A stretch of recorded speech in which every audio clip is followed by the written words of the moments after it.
Namo tassa bhagavato arahato samma sambuddhassa. Namo tassa bhagavato arahato samma sambuddhassa. Namo tassa bhagavato arahato samma sambuddhassa. Buddhaṃ Dhammaṃ Saṅghaṃ Namasami.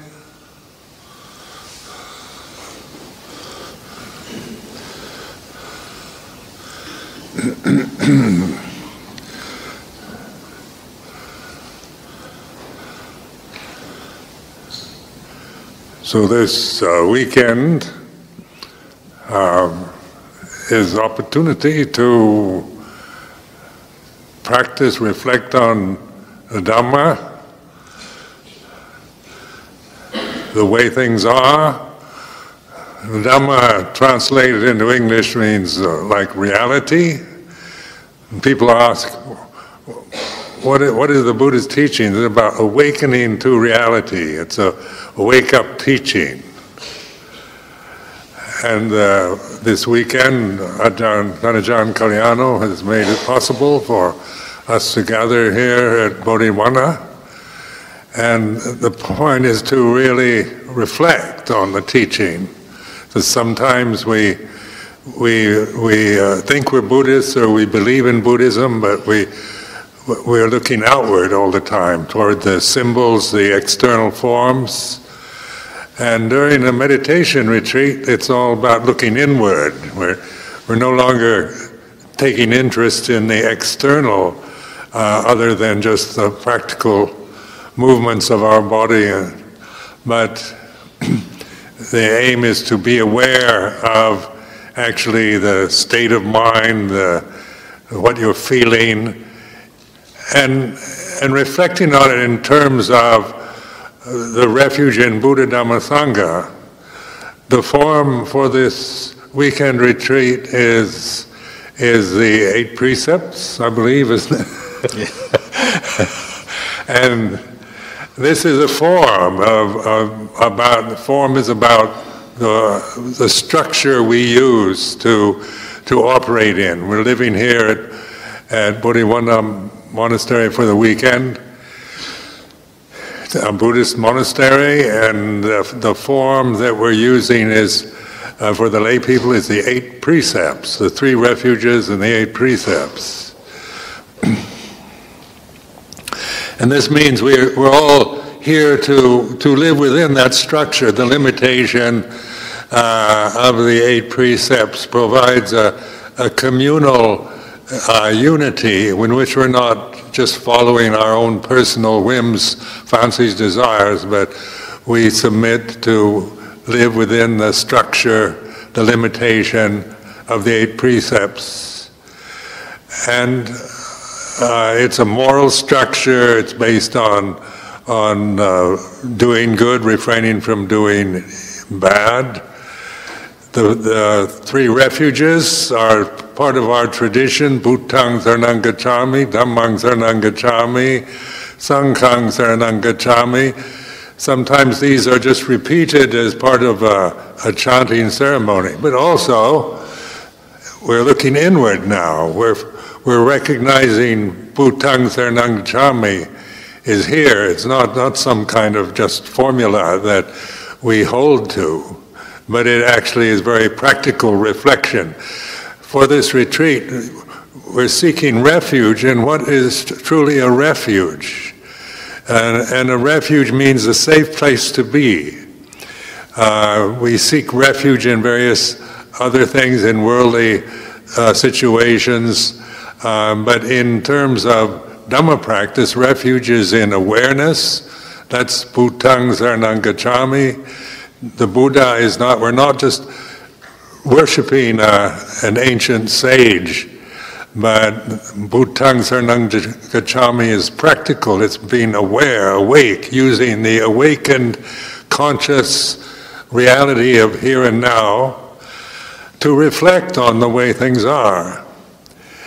And then Dhammam Saranam Gacchami In Dhamma, it's Buddho that knows Dhammo. It's the Buddha that knows the Dhamma.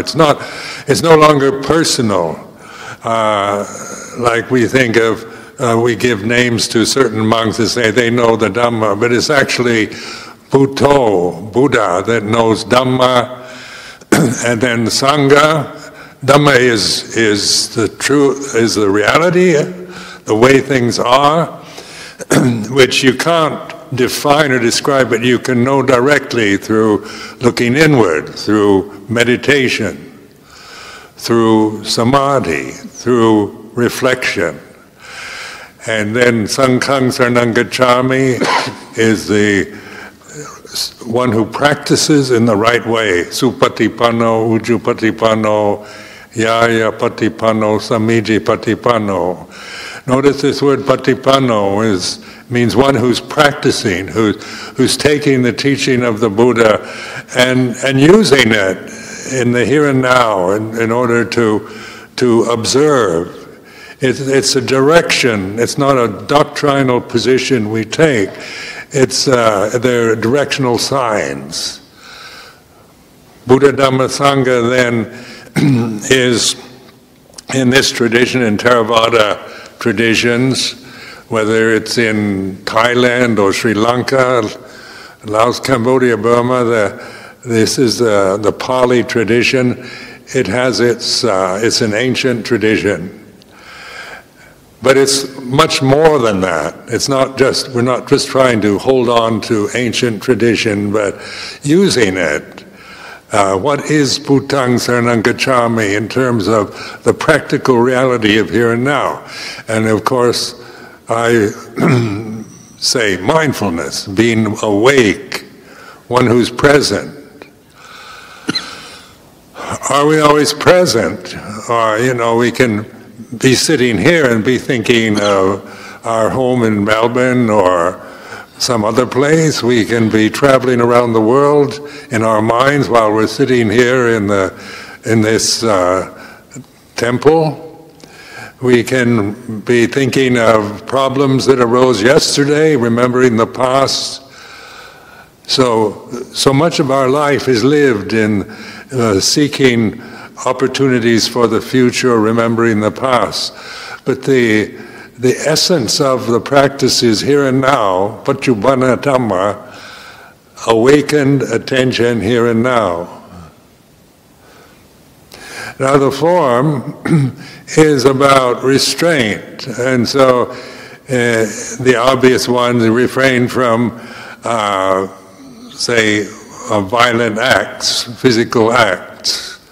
So in a monastery like this, we even respect the life of the creatures, whether they be annoying creatures, insects, or whatever their forms may be. Try to refrain from harming or intentionally harming them. And of course that goes to, the coarser level of killing animals or other human beings.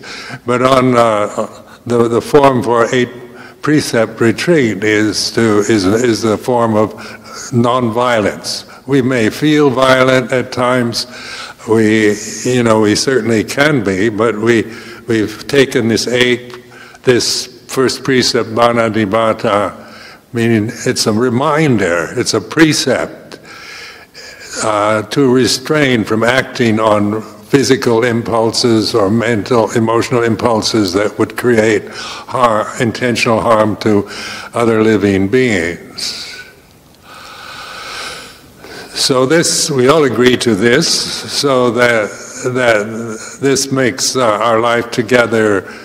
There's a lot of trusts that we can automatically assume when we all keep the first precept. And the second is refrain from taking that which is not given. And of course, we're in a monastery to respect the property, the things that are offered, and the facilities that we use is to be mindful and respectful and not just take advantage or intentionally take anything that belongs to someone else or the monastery. The third is brahmacharya. For this time we're keeping a celibate precept, to refrain from any intentional sexual activity. Sexual desire is the common energy for all creatures, and so but during this retreat, whatever of that kind of energy may arise, we refrain from intentionally acting upon it. And the fourth is about speech. Refrain from harmful, deceitful kind of speech, and encourage the noble silence. Silence is very, very helpful towards reflecting on Dhamma, because there's so much noise and chatter outside and inside our minds that we can distract ourselves with iPhones and iPads and television and become carried away with all kinds of distractions, bringing sound, noise, pleasant, unpleasant. But during this retreat, the refraining from speaking, just chatting, gossiping, just trying to entertain each other. We're here for meditation, it's not a social program.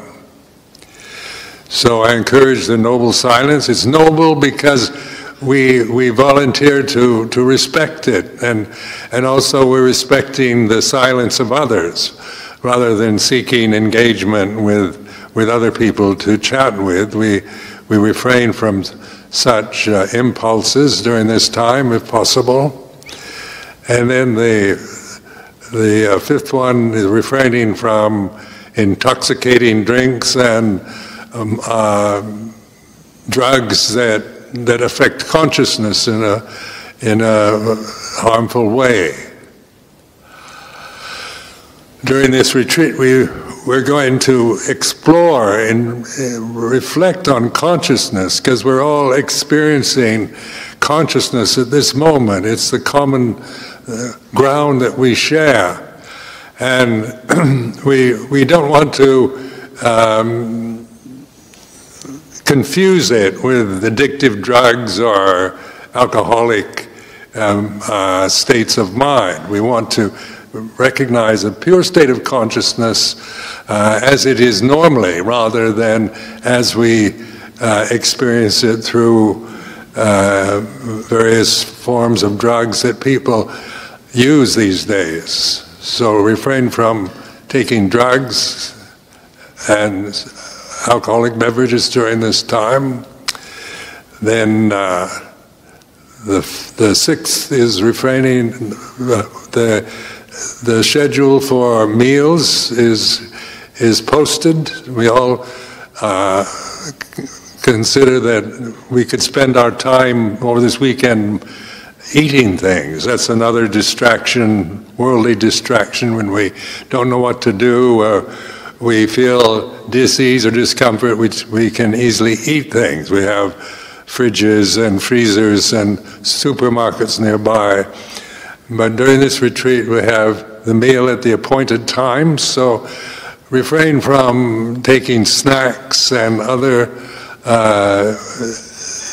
things that we might enjoy, to just observe the way when we feel discomfort, we experience dukkha, or the First Noble Truth. When we feel dis-ease or unease, we can easily resort to eating biscuits or taking snacks. And during this time, we're challenging that. We're going to live within a designated limitation about the meals that we have during the day. And then the seventh is in regards to apparel, games, seeking distraction through plays and stories, television and all that, to refrain from that. We give up our ways of distracting ourselves through entertainments, or through we're wearing just modest clothes, white, or clothes that are comfortable to wear for meditation, but we're not here for fashion or for showing off ourselves in any way.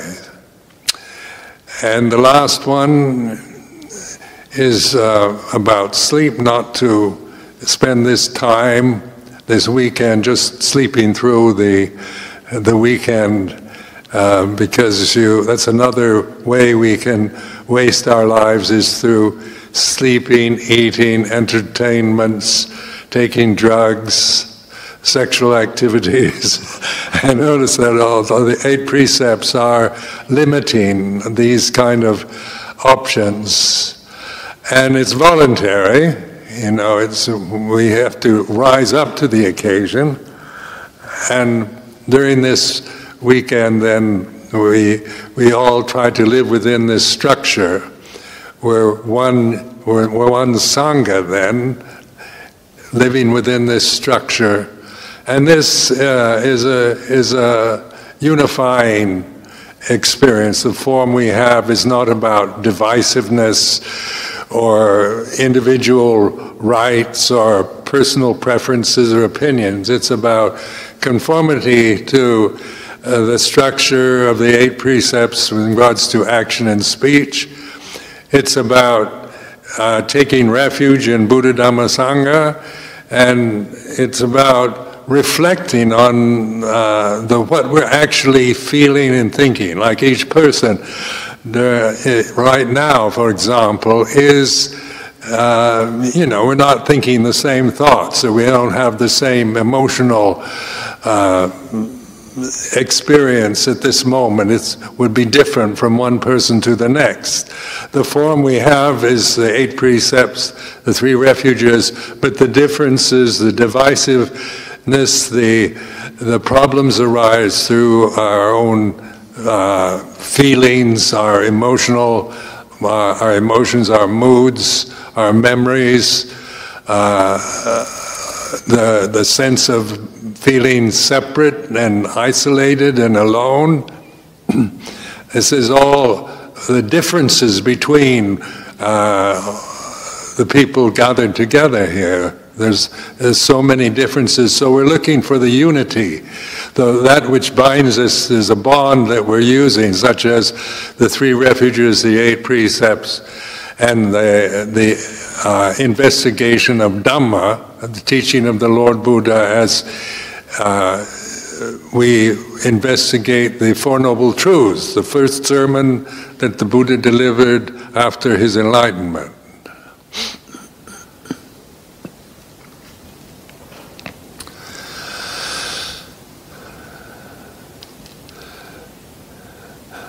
The monastic sangha here is with a very traditional bhikkhu sangha. The samana sangha is a sign of sangha, an outward sign, but we're taking refuge in sangha, sanghang saranang gacchami, one who practices in the right way. So there's the Buddha rupas, the symbols for Buddha, for Dhamma, for Sangha. We see, we can observe, we can admire, we can ignore, whatever, but use them as reminders. When you see the Buddha rupa here in this temple, you can see it as a reminder to be awake and aware. The mantra Buddho, the Buddha's name, is what we're taking refuge in. So the symbols that we have here, we can admire, we can see them as objet d'art, as aesthetically we like them or don't like them, or whatever, but that's not the point. The point is to use the symbols for inward investigation. The Buddha's teaching is about investigating, it's getting to the source, it's not about believing. And that's why many of us incline towards Buddhism, even though for myself I'm not from a Buddhist family, I'm from a devout Christian family in America, so I was not brought up as a Buddhist. But that which attracted me to Buddhism was the fact that it was practical. It's something you can use. You're not forced to believe or just accept things on hearsay or because of doctrinal positions. And having a skeptical nature, when I became a teenager, I started disbelieving in everything I was told. And I lost faith in Christianity because I couldn't believe the teaching, what I was hearing, when I started thinking about it. With the Buddha's teaching, notice that it's not about believing in metaphysical theories or ideas or doctrines, but it's about the way things are. So the First Noble Truth is a very ordinary thing. It's about suffering. In Pali word dukkha, translated generally as suffering in English. Suffering includes all levels of dis-ease, discomfort, to anguish and despair, to whatever. But notice that this unique way the Buddha taught after his enlightenment is very unique. No other religion has ever approached the spiritual life in the same way as the Buddha did 2,559 years ago.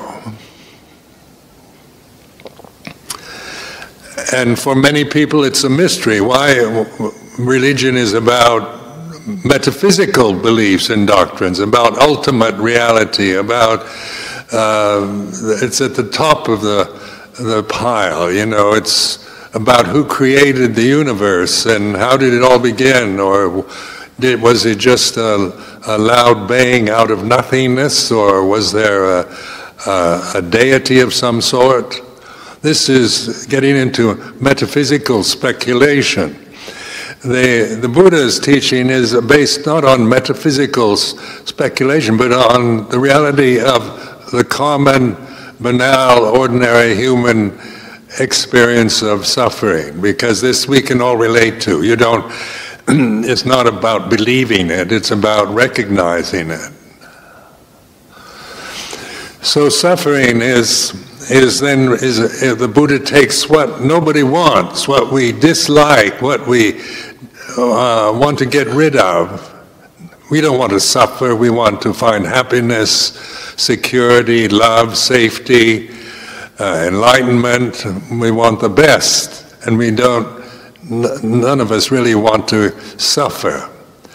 But the Buddha takes this common experience that all human beings have, whether you're rich or poor, or male or female, whether you're a king or a rice farmer, whether it's ancient India or modern Australia, suffering is very much the same thing.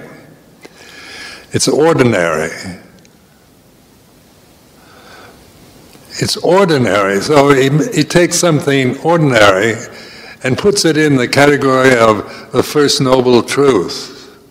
And that's very interesting that he did this, because when I first encountered the Buddha's teaching, the suffering is what's noble and true about suffering is something that I don't want. I've always spent my life trying to find happiness and get away from suffering, and then suddenly the Buddha says, gives his first sermon to his 5 colleagues in Saranat.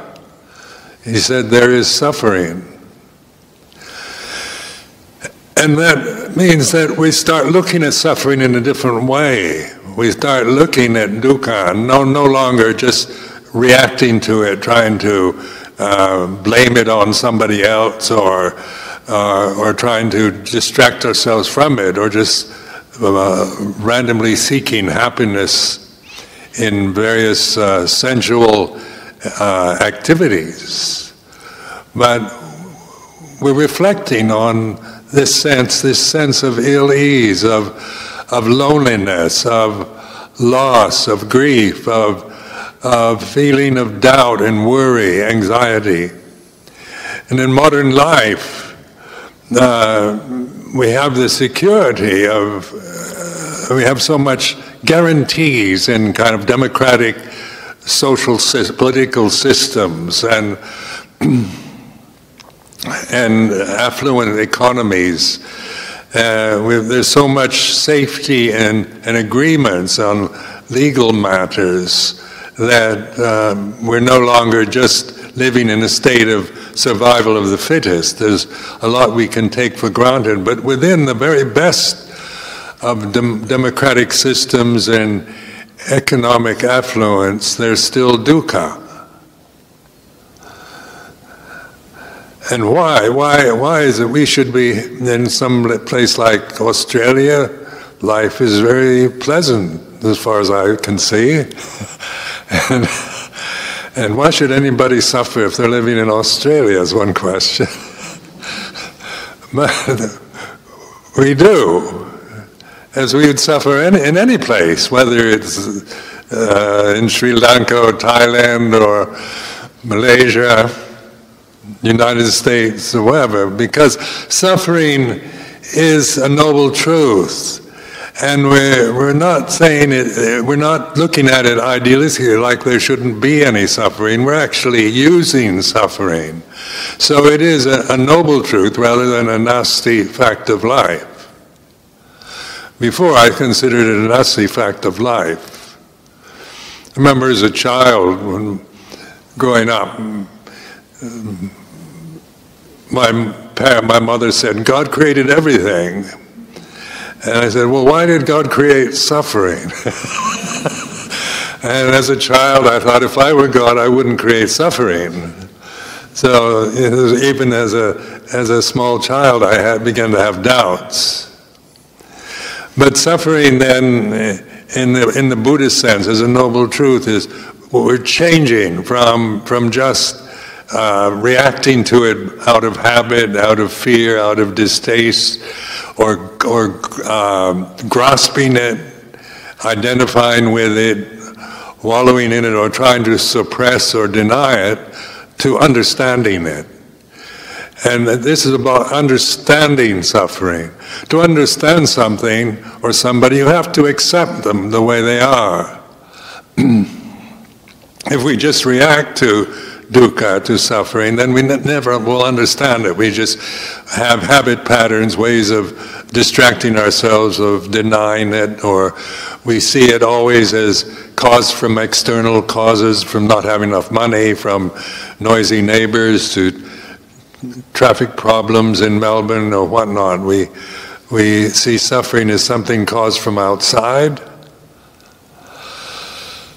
Or we can see it as something wrong with ourselves. We might think that other people are happy and don't suffer like I do. And so we tend to see it in personal ways or blame it on external causes. But in investigating suffering as a noble truth, we're understanding it. We're not seeing it, we're not blaming external forces anymore. We're not saying it's personal, it's my suffering, but we're noticing it is the way it is. This sense, here and now, of just doubt or worry, anxiety. These are common forms of dukkha in affluent societies.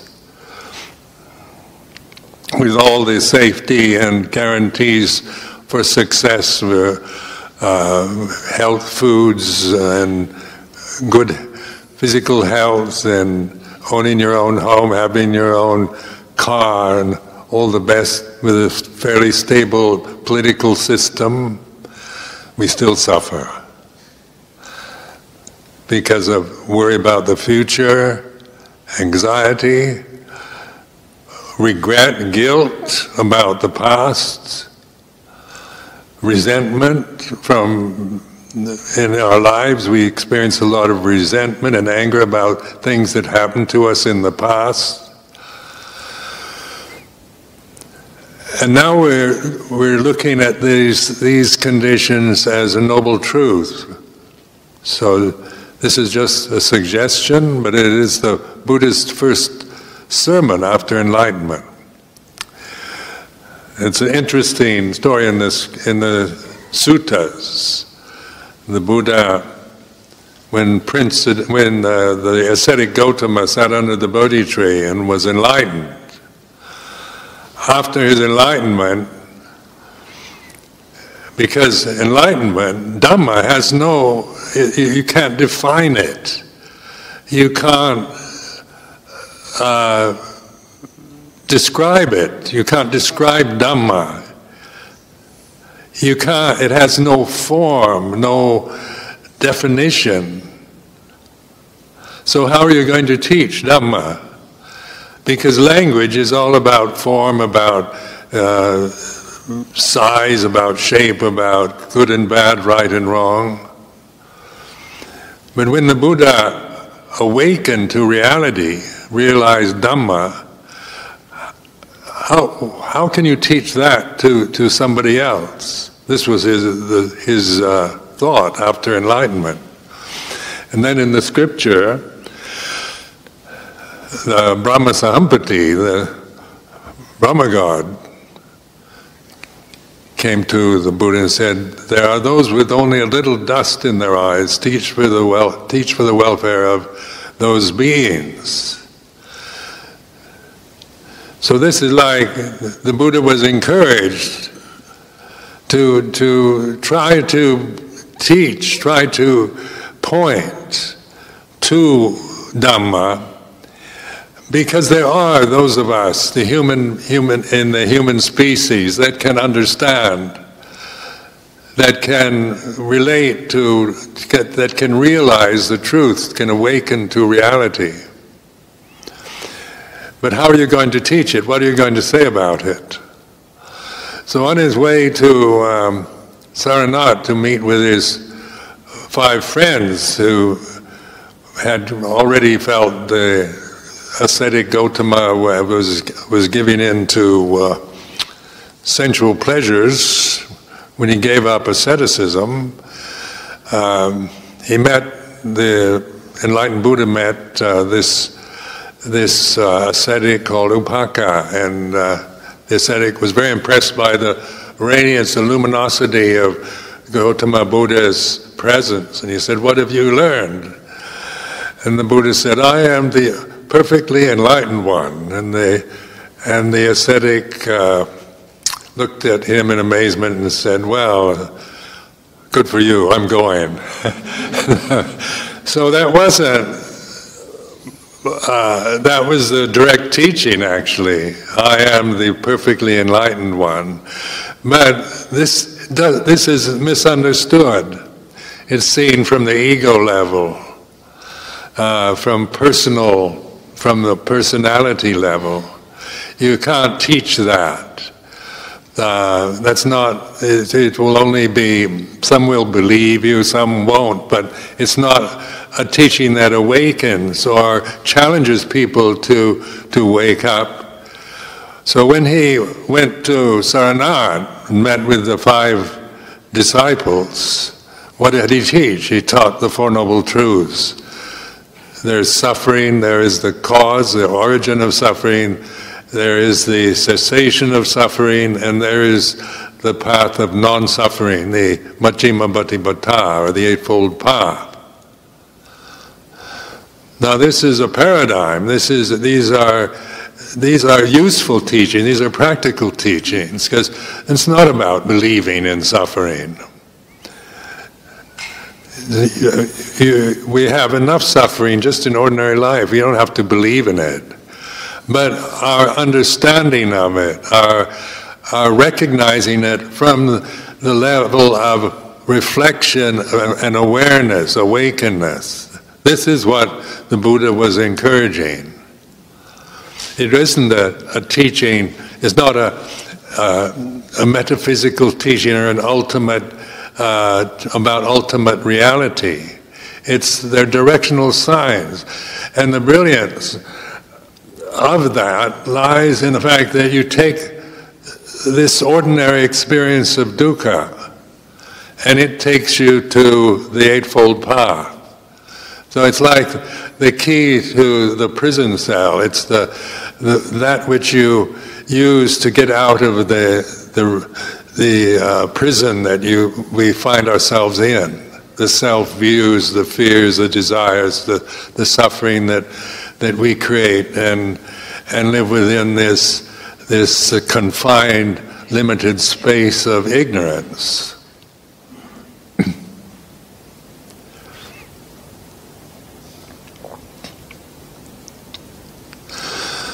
So during my lifetime as a Buddhist monk, I think this Pansa, this Vasa, this year will be my 50th Vasa. So it's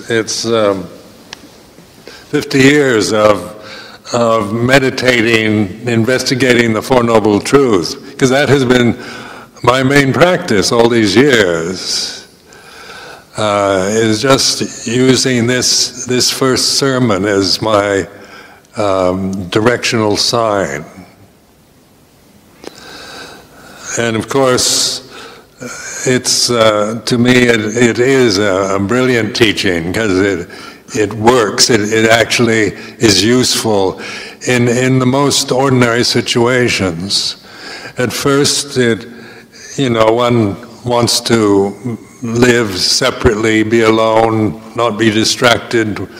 I had a strong kind of hermetic tendencies. When I went to Thailand, I really wanted to become a hermit. I thought once you become a Buddhist monk, you kind of live in a cave and forget the world. Bye-bye, cruel world, and live in a state of bliss. That was the hope. And then, one did have opportunities for solitude in that, but mainly the trend of Luang Por Chah's training as a bhikkhu was about community. I had to learn how to be a member of Sangha. Americans were brought up not to be members in groups, but to be individuals. So, especially West Coast Americans, the whole emphasis on cultural conditioning is learning to express yourself, be independent, be self-sufficient, love yourself, and it's all about yourself. And in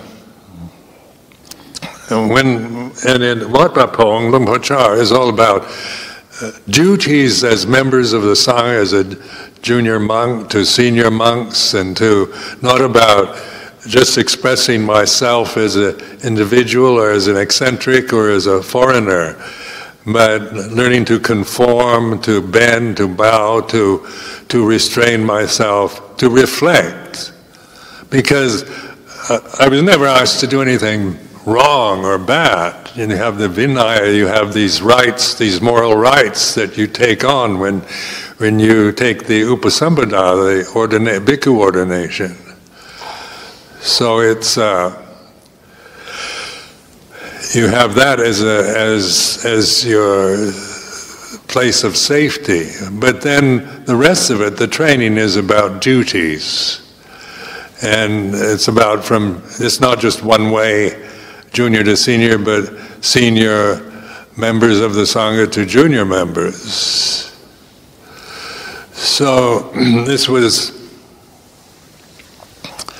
a new way of looking at life. Duties where my experience up to then, the age of 30, was learning to express myself and be myself and think of myself first and see that I was safe and secure. I was brought up to think that people are basically selfish and that you have to look after yourself because nobody else will. So then finding myself in a Bhikkhu Sangha in Thailand, a completely different culture, different place than where I was brought up. They're having to learn another language, learning to live within the restraint and structure of the Vinaya, the traditional Vinaya, would bring up all kinds of emotional reactions. But Ajahn Chah was really a master at even with the difficulty of communication through language, because he couldn't speak English. And it took me a year or more to learn enough Thai, and then they spoke the Northeast dialect in Ubon. So it was very frustrating. But the First Noble Truth was always in the forefront, that Luang Por Chah could get me to see the suffering I was creating around the Vinaya, the restraint, the frustration of not understanding what was being said, the impatience I experienced, the lack of patience, and the opinions and self-views that came up during that first year were extremely strong. But Luang Por Chah's emphasis on Buddho, on awareness, the knowing of what you're actually feeling, I could agree in the intellectual level, idealistically, to the conformity toward the Vinaya rules. It wasn't that nobody was holding a gun to my head, but I found some of them, I could form opinions about nothing or unimportant. I could relate to much of what I was experiencing to my own opinions from living in California for years. But the emphasis that Luang Por Chah had on Buddho, on this awakened knowing that whatever I was feeling, it is what it is. And he never told me what I should feel. He never said I should feel anything other than be aware of what I'm feeling in the present. I could actually catch on to this quite easily in the structure that I lived in that first year at Wat Pah Pong in Ubon. So people have asked me, how could you learn from somebody whose language you couldn't understand? But dukkha is not about Wat Pah Pong or Thailand or monasticism. It's a common experience. I suffered much more dukkha as a layperson than I ever did as a training monk at Wat Pah Pong. And that dukkha that I experienced as a layperson wasn't caused from external forces so much, but from my own critical mind, my idealism, the kind of way that I educated myself in emphasizing what's wrong with myself, with the parents, with the society. My generation was one where we were very critical of everything. We could always imagine it being better than what it is. I could always see myself as not being good enough, because I could imagine myself as being much better than any kind of reality that I was experiencing. So the dukkha was certainly very strong in the lay life. In the monastic life, it wasn't caused through external things. They were very good to me. Wat Pa Pong, the monk, Luang Por Cha, the lay people were, just complete foreigner, stranger, and yet they were certainly welcoming and concerned and caring and generous in a way that I never really expected. It wasn't that I expected such hospitality. So externally, the conditions were not the cause of my suffering. It was my reaction to restraint. It was the conceits that I experienced from cultural conditioning, from social conditioning. It was the wanting to have things that I didn't have, wanting to attain, wanting to achieve, or not wanting to be bothered with defilements, wanting to get rid of kilesas, the defilements, wanting to deny them. So the Buddha addresses these kind of desires in the Second Noble Truth in a very direct way. So during this weekend, there's an opportunity to listen to Dhamma, to observe what I say, how it affects you. I'm not asking you to believe, but to reflect. Because this is how we learn. This is how we awaken to Dhamma, so we can realize Dhamma ourselves. So it's not like telling you what you should do or how you should think, but it's an encouragement to awaken. We're interested in the teaching of the Buddha. The teaching of the Buddha is at the forefront during this weekend, and I wish to offer this. The teaching or the talks that I give are more like reflective teachings, to be how they affect you, how they, what your emotional state, your mood, whether it causes doubt or belief or you like it or don't like it, then you're aware of that. Because this is what we can do. We can know right now that what you're feeling at this very moment, that you're sitting here at this here and now moment, is what there's awareness of, say, just the general mood that you're experiencing, the feeling that you're experiencing right now. That's Puto, knowing Sankhara. That's awareness, knowing that whatever you're feeling, whether it's positive or negative, right or wrong, good or bad, high or low, it is what it is. And the attitude towards the First Noble Truth is to understand it, which means to acknowledge it. It is like this. At this moment, this feeling, this emotion, this mood is like this.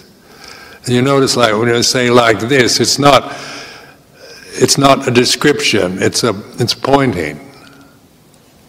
You can't, most of you can't describe what you're feeling at this moment.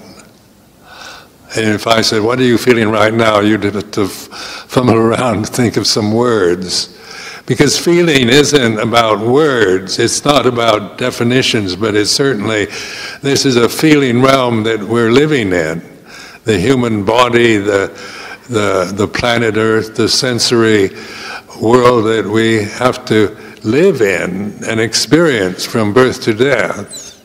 It's about feeling.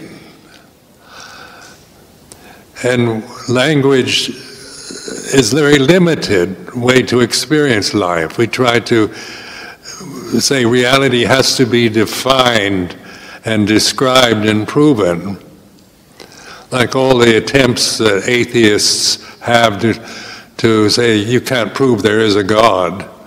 because you can't take it and you think this is God. Nobody can point to something or define. And so they believe there isn't any God. But in the BuddhaDhamma, it's not about believing or disbelieving, but in knowing, in mindfulness, sati sampajanya, sati panya, these Pali words, the ability we have to know, and we are looking at no longer outward, trying to gather knowledge or interest from, say, the objects of senses. We're going to the very source, the consciousness itself. Reflecting on right now, the mood, the feeling is like this.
So the present moment,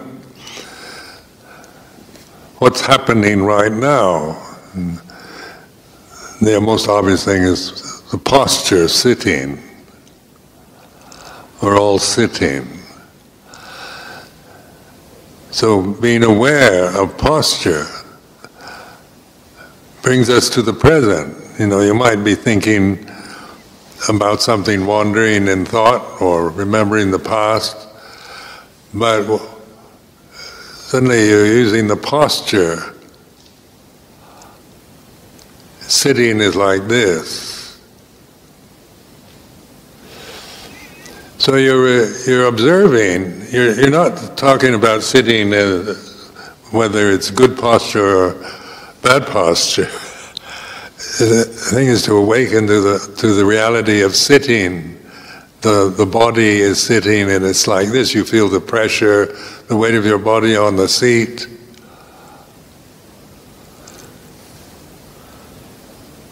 And usually when we're sitting, we're thinking about other things, reading books, watching television, eating food. So sitting is just an ordinary thing we do throughout the day. But now we're looking at sitting no longer just taking it for granted and sitting to think about Buddhism or Dhamma, but to observe the reality of one's own body sitting like this, feeling the posture, recognizing the posture. There's 4 postures: sitting, standing, walking, lying down. These are the movements of the body through the day and night, through a lifetime. So it's mindfulness of the body in just these 4 basic postures.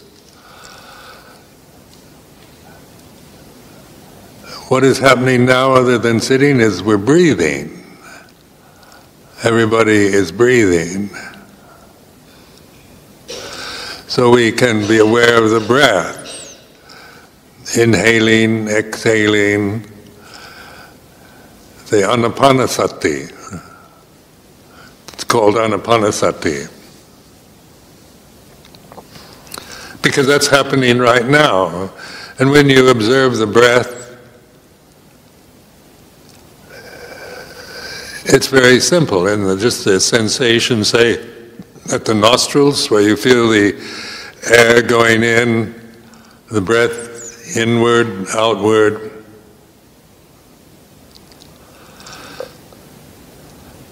So these are happening here and now.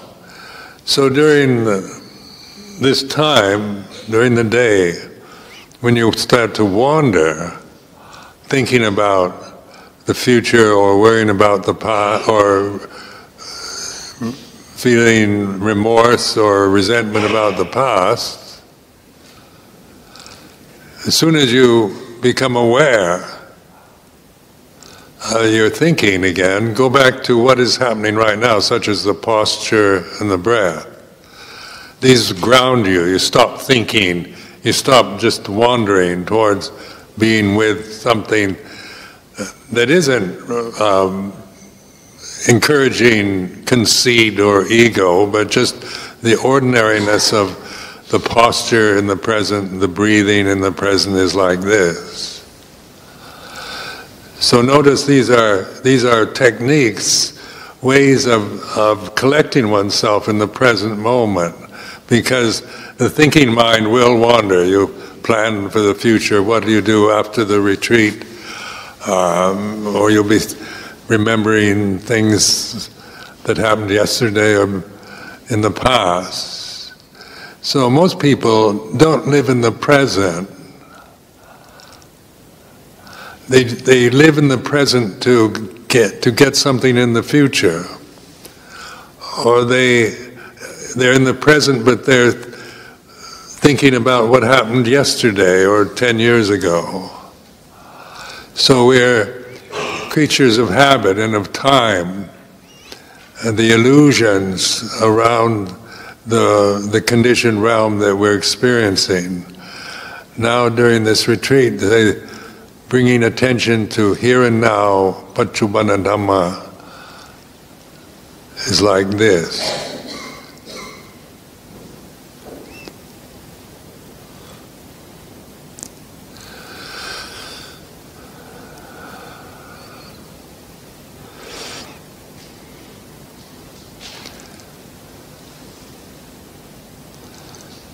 So, important thing to remember, to hold to treasure is this sense of Paccuppanna Dhamma, here and now.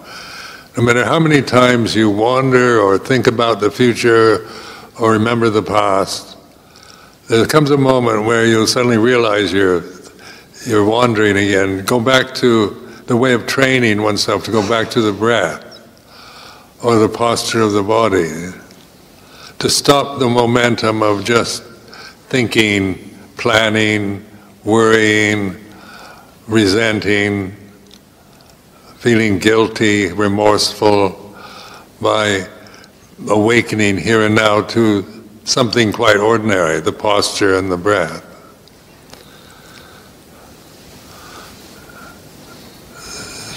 So at 12, I think, is time for questions and answers, and it's time to... Can we have a break now? Yeah? Time to stop.